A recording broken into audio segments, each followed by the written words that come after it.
ginagawa tuwing alas 3 ng hapon. Ginagawa mo natin ito pwedeng sa maikling na formula o pwedeng gamitin yung causality para gawin ang devotion. Saan man tayo pumunta? Magandang maalala ko natin na tuwing pagsapit ng tatlong 3 o'clock in the afternoon,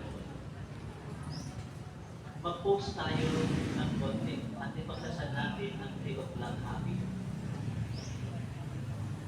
Dahil napakaganda itong devotion na may panaganap, na may mahayag sa ating sarili para maalala mo natin kung gaano tayo kamahal ng Diyos at kung gaano naging nahabakin ang ating Panginoon Kristo sa ating lahat.